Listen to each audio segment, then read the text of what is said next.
I'd like to call this meeting of the City of Elkhorn Common Council to order. It's August 4th, 2025 at 5:30. Will you please rise for the Pledge of Allegiance? Allegiance to the flag of the United States of America and to the republic for which it stands, one nation, under God, indivisible, with liberty and justice for all.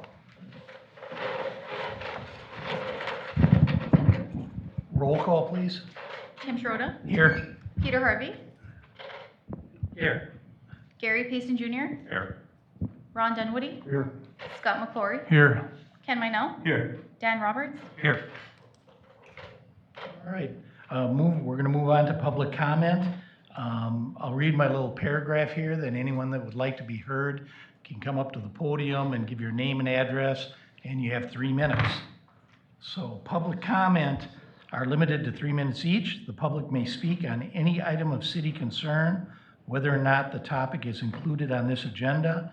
However, if the topic does not pertain to an item listed on the council agenda, the council is not permitted to address or discuss the matter during this meeting.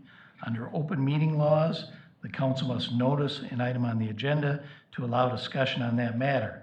If council is not permitted to discuss your concerns, your comments will be considered and may be placed on a future agenda for further discussion. Who would like to go first?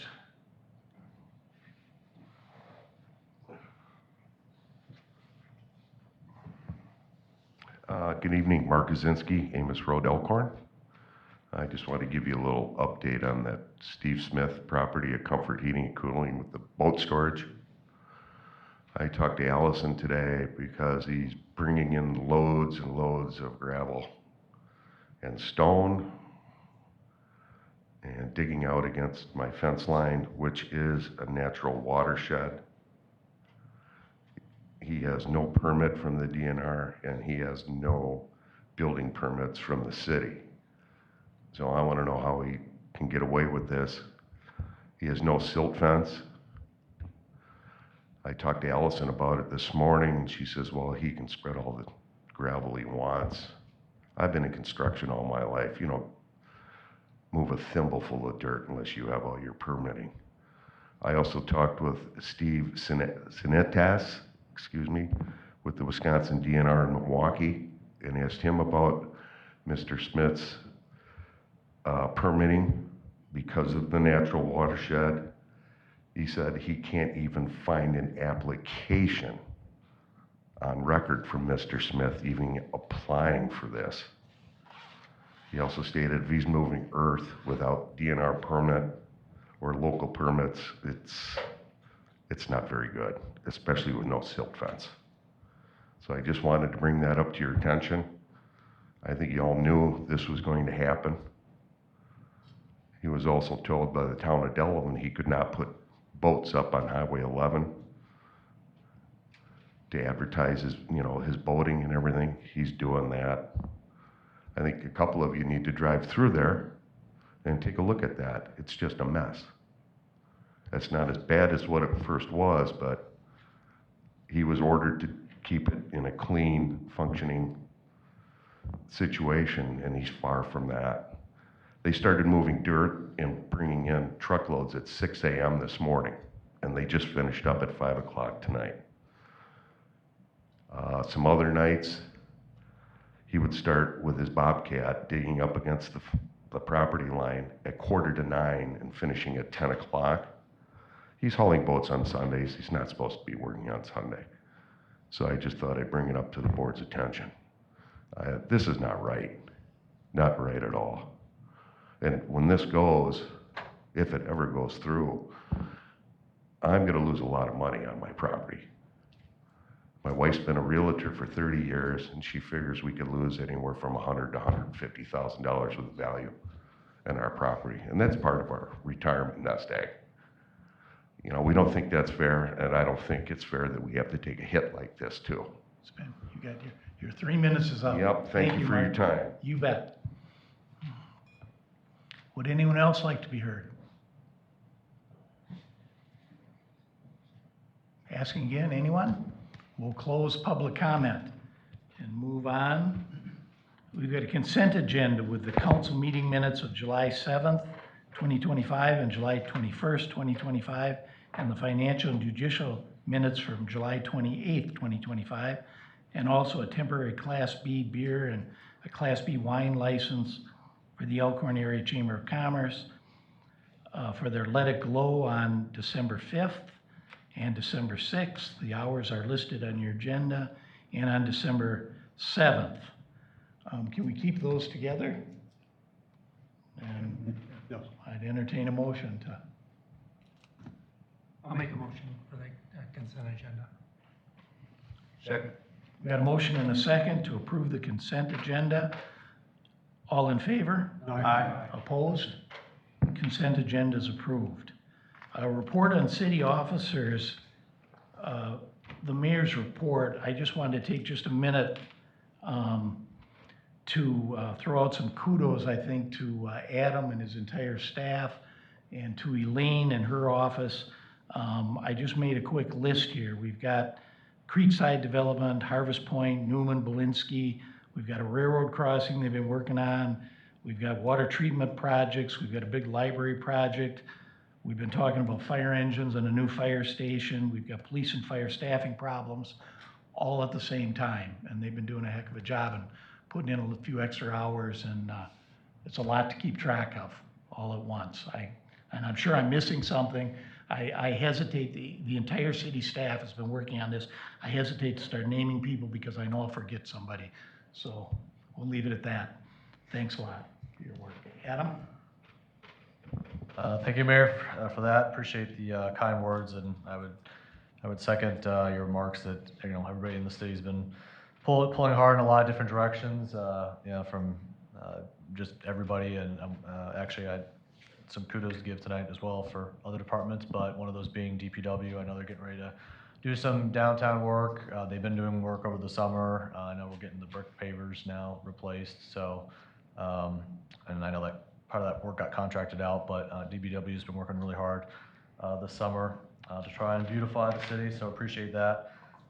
Just a couple of other updates. One, I just wanted to mention that we did submit some rebuttal testimony on Friday in support of our petition for the railroad crossing at Getson Street. So, and I thank Matt, because I know he submitted testimony, I submitted testimony, and then Neil from Kapoor submitted testimony. So thanks to everybody for their help on that. And obviously Elaine's office did the filing, so thank you, Elaine, for that. As the mayor said too, the library just had a groundbreaking for their new expansion that's being funded by the Flexible Facilities Grant. I don't see Chad here tonight, but so Chad, kudos to Chad and our community grant writer for that project, and it's going to be a great project once that gets done. Just a reminder, National Night Out is tomorrow. I've seen various times posted, so I'm going to say 4:30 to 8:30, but it looks like it could be 4 to 9 and 4 to 9:30, depending on which website and Facebook page you're looking at. So. But regardless, it should be a good night. They have a good turnout. There's fireworks at the end, and obviously it's a good opportunity to, meet your public safety officers from the county. So, and then just lastly, and I know I told the council this already, but this is more for public consumption, that the city was dismissed, and as well as I was dismissed from the lawsuit that was filed over the property that the city bought from the county about 2 years ago. So. That just happened last week, so just wanted to let the public know that litigation is over for us. It sounds like it's still ongoing for the county. So that's it for me, Mayor. Okay, thank you. Next committee reports, the F&J committee. Yes, we met on last Monday, July 28th, 2025, and we did a first round of going through the CIP for the next 5 years, and it will be a common discussion moving forward in the common council if people want to add, subtract as we're moving along. Thank you, Gary. We'll move on to unfinished business. We've got discussion and possible decision regarding retaining the law firm of Gardner, Cook, Weisberg, and Rona to represent the city in a potential PFAS. How are they saying that? PFAS. PFAS? All right. We would ask for some additional time. We would ask for some additional time to review this matter, so it's already tabled, so we can just leave it there, I think. Yes, well, Oh, it was tabled on the last one. right, so you would need to pass a motion to table it. I'll make a motion to table to the next council meeting. Second. Got a motion and a second. Any discussion? All in favor? Aye. Opposed? Motion passes. Next item is a discussion and possible decision regarding condition of the property at 504 West Court Street, the old Lakeland School. Who's got this one? I think we might each have a little bit of a part of this. Since the last meeting, I know both the chief and I independently reached out to Belinsky on not knowing that the other one was contacting him, but unfortunately they won't release that information about what was done there without the owner's consent, which I understand why, but so unfortunately that information is not available for us at the moment. We did verify that the ongoing citation violation, when it came to the court date, the property owner didn't show up, so there's a default judgment on that citation. And then checked with the DNR, they never got notified years ago as to whether any asbestos was removed. Apparently for larger asbestos removal projects, the DNR is supposed to be notified, but they had no record of that ever being, notified. So that's the information we have as far as that goes. I know the chief's done some additional follow-up, trying to talk to the property caretaker. So, chief. I don't know what you want me to share right now, other than the caretaker does speak, I wouldn't say speak, but does have communication with the property owner. They are overseas, so it's difficult for the caretaker to speak with him. They did say that there was, I guess, they did take or receive a couple quotes for possible demolition in the past of the building, and he was gonna try and see if he remembers what those numbers were. But as far as asbestos, he didn't have anything concrete, but he was going to see if he could reach out and see if they would be willing to share that information with you.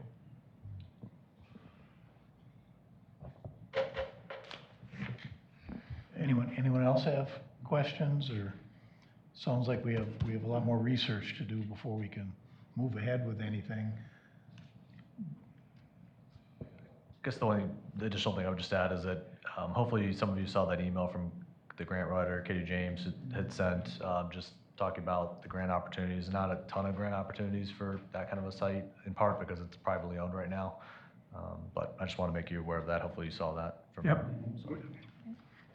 Can we make sure that the information we have for the owner is the same information that the caretaker is using to get a hold of them? So maybe we can at least make sure we're getting to the right place, or the right person, or the right spot to find out what they're doing? Yeah, that's actually something the chief and I talked about this afternoon and this morning, was to try to get the contact information that the caretaker had so we can reach out to him. Okay. Yeah. Sounds like you might need an interpreter to get through that whole thing. So is this something that we have to table again? I think so. We're not taking any action. All right. Okay. I don't. Unless Elaine Right. thinks we do, I don't know. Well, I haven't been very involved with this. I'm kind of been around the periphery. Certainly you have authority, your building inspector has authority that if there's a problem with the building structurally, they can issue a raise order. If you're interested in looking at some options in that regard, you could certainly obtain some, obviously, rough quotes on what that cost might be, if that's the direction that you're headed.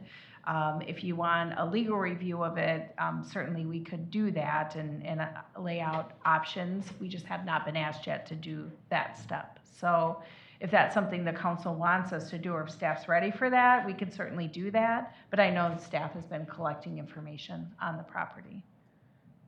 Correct me if I'm wrong, I think at least 1 or 2 meetings ago, the chief said that the building is, or maybe someone else on the staff said this, the building is not right now, literally gonna implode and fall in on itself. Okay. So it's not like it's, needs to be demoed tomorrow. Is that still correct? I don't know about the condition of the roof per se. I know that access points have been secured so that the building itself is secure right now. Right. As far as the condition of the roof, I don't know that answer for sure. Yeah. I was under the understanding from talking to one of the caretakers that the roof was falling in over the pool. Right, I remember somebody mentioned that at the last meeting. Can we inspect the building? Is that something we can, how can we get that done? Can we have? I'm I don't know guessing if without the a warrant or fire chief without can do permission, it, we're or- not going in that building.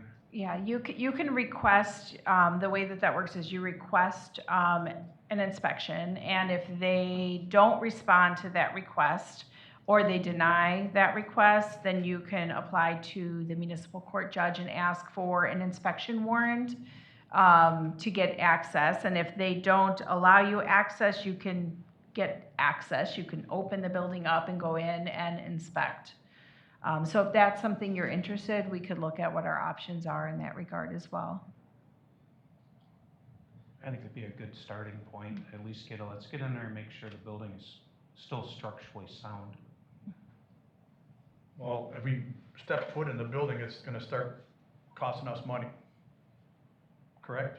I mean, just to step foot in there and open the door, take down the plywood that, the chief put up or DPW put up to keep the kids out. As soon as we walk in, as soon as they start with a pad and paper, start telling us all the things that are wrong about it, then we're kind of obligated to see it through, are we not, Elaine? I know it's private not- property, but. Not necessarily. I mean, obviously, you would need to assess the situation, but from a standpoint of cost, you have a building inspector that's by contract, so this probably would be a special project under that agreement with your outside building inspection. So it would cost money for them to go through. You would have your safety people with as well to go through the building and itemize any issues. But I think you're correct that if you do see significant issues, then the next step is for the building inspector to issue that raise order. The property owner would need to, it would have time to comply with that raise order, and we'd have to serve it on it. So that at that point, there's going to be costs that are incurred. But just going in and necessarily doing an inspection doesn't bind you to actually raise the structure. Other than we don't have authorization at this point, which we're trying to get communication with the owner. Has anybody from the city actually spoke to the owner, even if it's overseas by email or whatever? I haven't spoken to him directly. I know Allison obviously would have tried communicating when they issued the initial citation, and obviously the court would have tried, but I haven't spoken to anybody, and that's, I think, partly why we're trying to get better, contact information through the caretakers to who we can talk to about it. I'd be an advocate for reaching out to the whomever is the actual person on the plat map who pays the taxes, even if they're overseas, to get permission to go and do an inspection before we have to take some other kind of legal recourse. I mean, I'd like to try that first. And I don't disagree, just understand that the country we're talking about is China, so it's difficult sometimes to, we don't, at least the caretaker doesn't even know that all emails get through necessarily to China that he's trying to send right now. So there will be some difficulty just because of the country that we're dealing with. Well, what's a fair number to put on it by, Labor Day, Memorial Day, or Memorial Day went past, by Labor Day, if we haven't heard anything from them, then we go the other route? I mean, how long do you guys want to wait? Well, from a service standpoint, so if you can make some voluntary contact, certainly that's good. If you were to send a formal request to inspect, which is what we would recommend, will have a registered agent for the entity that owns the business. I think we would serve them with a copy of that letter, because then they have an obligation to send it to who they're the registered agent for, so the owner. And we would probably go that route with the formal request to inspect, and then if they don't respond, then at that point you use that as your evidence to request the inspection warrant with the municipal judge. So all of that kind of takes time to process. I don't know if where we're at, if a letter would, if once we get it served, that request to inspect would make it so Labor Day might be too soon, is my point, in terms of the communication channels. So, What do you think? I would think we try to send them a letter, and if we get something back, maybe we can get a response that way. As long as we're getting it to the right, talk to the caretakers, make sure we have the right information that we're sending it to. and Chief, see I'm if sorry. we go that No, route. go ahead. Okay. Chief, did you get the impression that when we've spoken, or the city's spoken to the caretaker, that he has, for lack of a better term, authority to grant access or to grant permission for anything, or is it like, whoa, I'm just here to cut the grass? The caretaker you're referring to? Right, I mean, if we ask for Yeah. permission, he goes, sure, here's the keys, I'll unlock it today. We can get in that way? Well, sorry, but these are things that are, we might as well hash them out now. right, maybe, I haven't had any contact or looked at that structure, so it's possible. It would be, up to that caretaker, I think, to decide to let us in, but we also would want to make sure that we're not running afoul of any trespass. So, in terms of timing, I mean, your September meetings, one's on Labor Day and the next one's the 15th, right? We usually So- meet the day after Labor Day, don't we? Okay, okay. So I mean, I would actually, looking at the calendar, suggest that, give staff some time to make those communications, to send that letter. That's gonna take a little time, so maybe have this come back on your agenda for review and update by September 15th at the latest. I don't know. The building's not going anywhere, so Yeah, Hopefully. hopefully it falls in, it solves the problem, right? Right.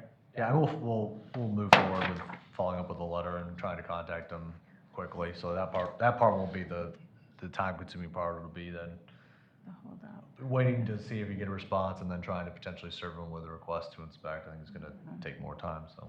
You know, I can tell you past history that he's always had someone represent him or her, I don't even know. But I know the people that are out here for years have had different, he gets somebody else, he'll like wear this person out. And they have a real problem answering for what he really wants to do, because there's been so many different things that they said they were gonna do and never lived up to, so. I mean, it's good luck getting a hold of them. I mean, Do we need a motion to direct staff to do that, or is that just enough that they know what they're supposed to do? I think that's probably enough direction, so maybe just a motion to table the item to September 15th on your agenda as a spot, so we check back in with council on it, would probably be good. I'll make a motion to table this until September 15th. I'll second. Got a motion and a second, any discussion? All in favor? Aye. Opposed? Motion passes. Next, move on to new business, discussion regarding the proposed 2026 to 2030 capital improvement plan.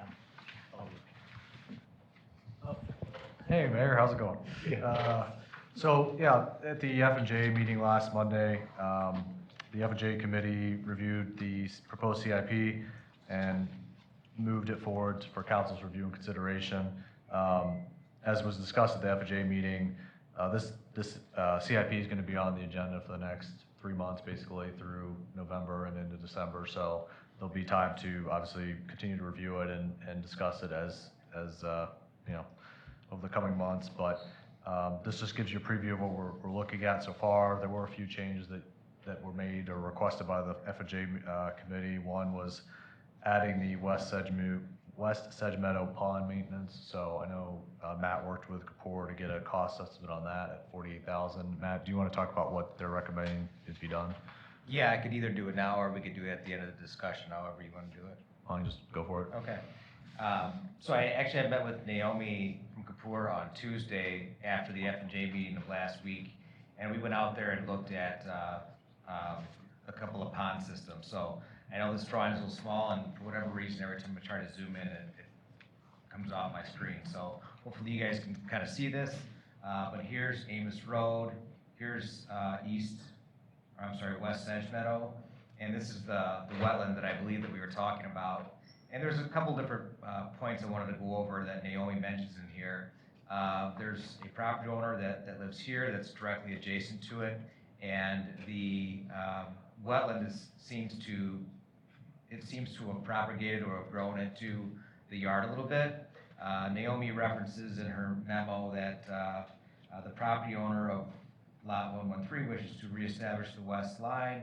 So she thinks that we can probably do that by just working with DNR to get the wetland established, the wetland boundary established, and could fill that section. So really, we wouldn't need to do much of anything there at all, if that were the goal of the project. She also goes into talking about the pond that was actually built for the project. So this was an existing wetland here, and then this was actually a stormwater pond that was built for the project. So if we wanted to go in and clean this pond up, it's got some heavy vegetative material in it. There is standing water.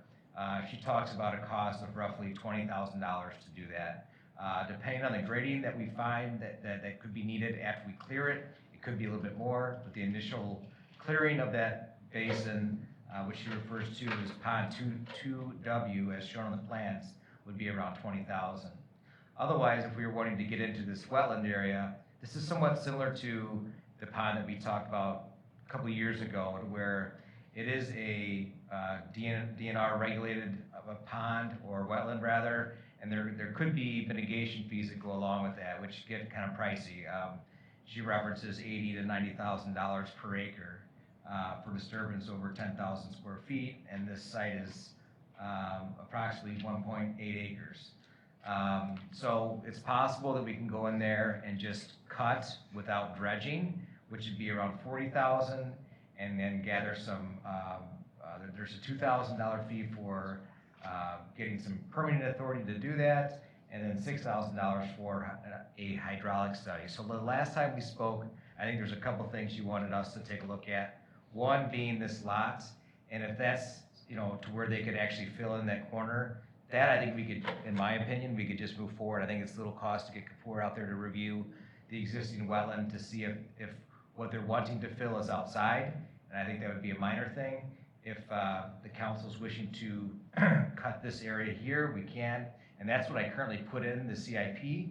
And if we also wanted to cut this area up or out, as far as like clearing it and getting rid of the woody and vegetative material, we could also do that as well. But I did not include this currently in the CIP because I didn't know if that was the known problem. What seemed to be more of the, at least what's been voiced, was this main basin here. So I don't know if that, I hope that clears things up. Is there any questions based on that? Where's the location of that? This is off Amos Road, but you're kind of out of order. We're not, it's not a back and forth, sorry. What about Matt, what about that, the other triangle down here, that one? That's on the south side of Amos Road. That's another retention pond. Is that city owned? No, that one is not city owned. I did not review it. I mean, Okay. I looked at it. I know that there's a lot of vegetative material in there too that could be cleared, but that's owned by the HOA, so it's not owned by the city. Okay. But the two that are, both this one here, it's actually all one parcel. So you've got a small component that was built for the subdivision, and then you've got a larger wetland that was always wetland for as far as, we could see going back on Google Earth. So then they're kind of viewed differently. Like I said, you could do a lot more in this small area because it was a man-made stormwater facility, so we have more flexibility for what we can do in there as far as cleaning it out. For this larger area, it's a little bit harder because it's one that's regulated by the DNR. So again, if you want me to just summarize, what I currently have in the CIP would be to cut the vegetation within inside this larger wetland, which is regulated by the DNR. There would be some permits, and also a hydraulic study may be performed after we've cleared it, which she estimates at $6,000. So that's what I currently have put into the CIP. Is that 48,000, 40 plus the 6 plus the 2. But if you have interest in also looking at this one as well, she references a fee of $20,000. But again, as we spoke last time, I didn't necessarily believed that that was an area of concern at the time we looked at it last week, Monday. So am I correct that we're looking at budgeting this for next year? So we don't need to make decisions right now. I did put it into 2026 Yeah. okay. currently. Hey, Matt, can you, the man-made part is still part of that overall parcel, right? Can you say that again? Yeah, you said earlier that the man-made part is still part of you said it's one parcel? Yes. Yeah. So I'll just kind of boundary it here. So this is all one parcel.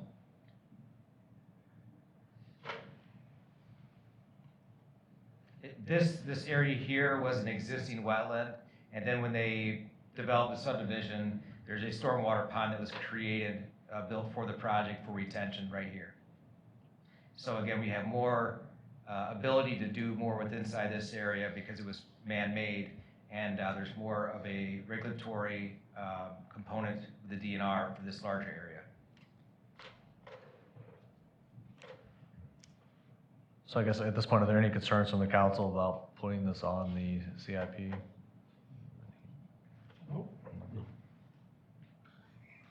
Okay, all right. So that's temporary, that will be on there, obviously for future consideration or discussion as well. But one of the other changes that the F&J committee wanted was to, if possible, expedite the AMI meter replacement project for the water department in hopes that we might be able to, good timing, Matt, in hopes that we could better deal with water loss as well as obviously generate more revenue for the water department because there's a concern about the older meters not registering water usage, which as Nate, our water superintendent, has identified that the city's water loss percentage is higher than average. So one of the things that Corey did was she looked at all the areas in the city that had AMI meters and those that did not, and it's not necessarily 100% due, and there's a varying percentages within each route, but you could tell that the areas in the city that are on the top half of the chart are those that have the lowest amount of AMI meters, and you can see that on the left, the percentage on the left-hand side of that column, you'll see percentage of AMI. So it's 0% at the top and then goes down to about 99% on the bottom. And you can see that the areas in the city that have a lower percentage of AMI meters have had a greater reduction and a greater drop in water revenue, or I should say water consumption, than the areas of the city that have had AMI meters. There's about a 5% difference if you look at the areas that have 50% AMI meters or less versus those that have at least 50% or more of the AMI meters. There's a 5% difference in the average in terms of the water consumption drop. So, obviously we're just looking at a 3-year period, so it's just looking at the change of the water usage over those years. So, you can't guarantee that there is a difference in terms of the AMI meters versus the regular meters, but there does seem to be at least a greater drop in water usage and consumption in those that have the older meters than the newer meters. So this is just trying to get as much information as we can and data points as to will installing the AMI meters make a positive difference. This is the data we have thus far, and I don't know if Nate, do you have anything to add on that? Okay. So, and I want to thank Corey. I know she put this chart together very quickly, so thank you, Corey. So we have expedited the meter replacement project per your request. Rather than doing it over 5 years, it's been consolidated into 3 years, and I know Dawn crunched the numbers using a very, very scientific method, which I give Dawn a lot of credit. She really looked at the number of hours that it takes to replace every meter and how many hours a day they would have to replace the meters and how many days a week they could do it, and she's confident that they could get it done, and fairly confident they can get it done in 3 years. So, so we have expedited that process into the CIP. I don't know if there are any questions about that part of it. No? Okay. And then moving on, per the other request was to add as a placeholder, trying to take over billing for the East Town Manor water system. So we put a placeholder in there of $80,000 simply to deal with the potential curb stops And again, that was just a placeholder number. Nate unfortunately was out of the office last week, so haven't had a great, real good chance to talk about that with him yet. But that is on there as a placeholder. We'll update that number once we get more information. So, as well as get a better idea as to how many curb stops would have to be replaced and what the condition is of them. So those are just the changes that the F&J committee had requested at the meeting. So I don't know if there's any other general questions about the CIP. Okay. Hearing none, this will be back on the agenda, so we'll move on to item B is a discussion regarding authorizing the fire department to place the order for the 2026 fire engine pumper with an expected delivery in 2026. And that was one of the the other items that came out of the F&J meeting that was voted on, was to make that recommendation. It's on it for a discussion tonight, not a possible decision because the chief was still trying to get a quote from the vendor. So, but because the F&J committee voted and wanted this to be discussed, we did want this to be on the agenda. Certainly you can talk about it. And Chief, I don't know if you've gotten that quote yet. No, I have not. He's working on numbers right now, waiting on factory to get back to him. So it's possible we'll have it for the next council? We should have it for the next council, yes, sir. Good. I have a question. Is there a reason, if you got a great number on an engine tomorrow, couldn't go ahead and place that order as opposed to waiting 2 more weeks to do that? I mean, I don't know if that helps the chief at all. I didn't ask him about that, but it seems like we're always we're not ordering a truck and waiting 3 years for it to be built. We're kind of scrambling for our last truck and now this engine. And so, I don't know, that's my thought on it. Well, don't have a dollar amount. If you want to just give me your checkbook and let me write a check. Well, we I'll have take a dollar amount that But it doesn't mean anything. in the budget. That doesn't mean anything, that's not approved. Okay. So if we would add the number, we would have been in position to do it, and that's what we talked about at F&J. But we don't have it. So this will come back Yep. when we have a number. Do we need to table it or anything, or It's just a discussion. just discussion? So, okay, it'll be back on the agenda. Next item is a discussion and possible decision regarding authorizing an advertisement for bids for the Centralia Water Treatment Plant Reservoir Rehabilitation Project. Make a motion to approve. I'll second. Got a motion and a second. Any discussion? Any questions? Adam, you have The only thing I just would add is that we still think the best estimate is $850,000 to $1.4 million. Is that still the best estimate, Nate? 1.6, okay. So that's, I know, pretty big. It ain't gonna come in at 800,000 up every. It's a pretty big, Why are we saying 800 to 1.6 if we think it's gonna be 1.6? well, I think It Nate, sure as hell ain't gonna be 800,000. well, Nate's more optimistic it would be on the lower side, but he's gotten that range from, the engineer he's been working with, so. Again, I don't know, Nate, if you have any. Maybe we'll get comment on lucky. that. I'm Okay. optimistic because of the timeframe. Essentially. Let us know when you get the hard number. I would like to know what it actually comes in at. All right, we've got a motion and a second. All in favor? Aye. Opposed?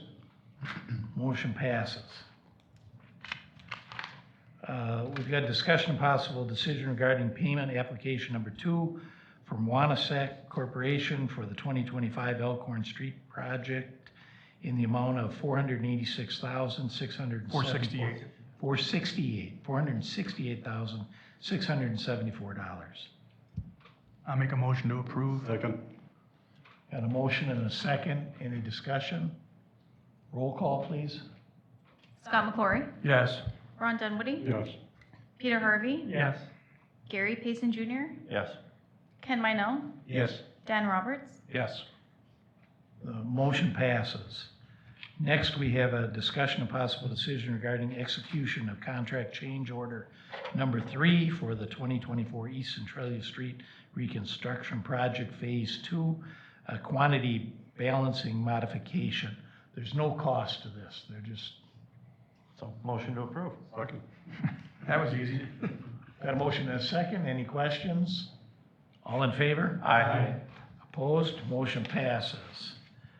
Next, we've got a discussion and possible decision regarding payment application number 7, the final one from Wilcom Excavating and Grading Incorporated for the 2024 East Centralia Street Reconstruction Project, Phase 2, in the amount of $19,999.99. Motion to pay. Second. We have a motion and a second. Any discussion? Roll call, please. Ron Dunwoody, Yes. Gary Payson Jr., Yes. Peter Harvey, Yes. Scott McClory, Yes. Ken Minell, Yes. Dan Roberts, Yes. Okay, the motion passes.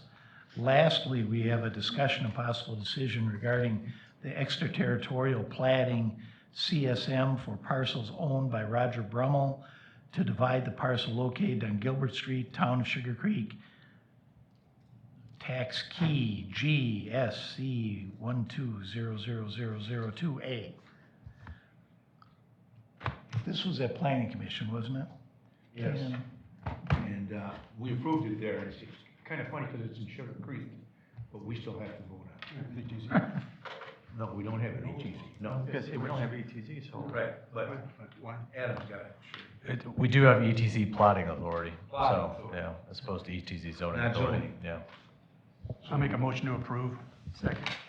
Got a motion and a second. Any discussion? All in favor? Aye. Opposed? Motion passes. We got a motion to adjourn? So moved. Got a motion and a second. All in favor? Aye. Opposed? We're adjourned.